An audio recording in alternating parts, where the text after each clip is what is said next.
Sodatina guftatti amana. Sodatina guftatti amana. Sodatina guftatti amana.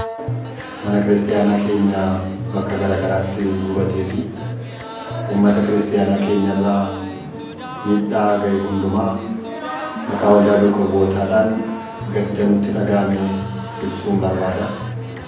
Waan amma mana Kiristiyaanaa keenyarraa ga'ee jiru xoofoo abboonni keenya kanaan dura dhugaa turan keessaa dhuguu keenyaaf qorumsa kanaan dura abboota keenyarra ga'aa ture keessaa carraa kan argannee qorumsa kana keessaa hirmaachuu keenyaa fi mootummaa Waaqayyoo kan ittiin dhaalluu fi qoramnee qulqulloofnee ittiin dabarree mootummaa Waaqayyoo kan dhaallu waan ta'eef kan tokko kan nama gaddisiisu otoo hin taane kan nama gammachiisu ta'eetu argama.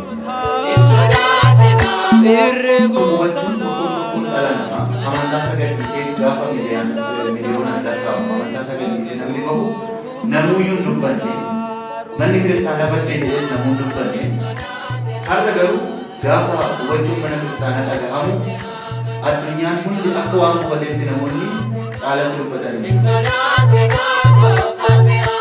Baay'inaatiin persantii 90 jechuu dandeenya. Barcumarra kan jiru tajaajilatoonni miidhagfamna. Kanaadhaaf iyyuu kan wal fakkaatu wal barbaadu. Ortodoksummaan sabummaa hin lakkaa'u. Amaara ta'anii Ortodoksiin ta'uun ni danda'ama. Tigree ta'anii Ortodoksii ta'uun ni danda'ama. Akkuma kana immoo Oromoo ta'anis Ortodoksii ta'uun ni danda'ama.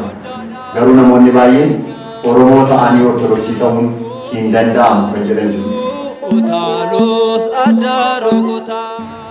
Erga abbaa keenya Yihuudaa boqonnaa tokko lakkoofsa 8 yoo dubbisu yeroo tokko qulqullootaadhaaf kan kennamte amantaadhaaf akka wareegamtanidhaaf akka qabsoo raawwattanidhaaf isiniin kadhadha jechuudha. Saba tokkodhaaf qomoo tokkodhaaf hundaadhaaf waan ta'eedhaaf saboonni keenyas uummanni keenyas amantaan Ortodoksii kan hunda keenyaati. Yoo bataskaanni nagaa taate biyyi nagaa ta'uu dandeessi. Yoo masgiidi nagaa ta'eeti biyyi nagaa ta'uu dandeessi. Lolli amantii ka'eennaan garuu rakkoodha.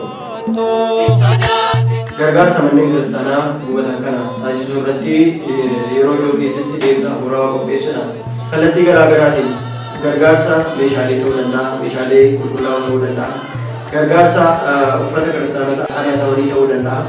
Gama kanaan yeroo dhiyoo keessatti deemsa hafuuraa akka taasisnuudha. Abbootiin keenya yeroo ammaa kan maal jedhu kiristiyaanii fi mismaar yeroo rukutan ni jabaataa malee ni laafa jedhamu. Kanaaf ni jabaata waan jedhameef bakka jirrutti kiristiyaanonni hundumtuu jabaannee bataskaana gubate ijaaruudhaaf qophoofnu. Gaaf tokko dubbat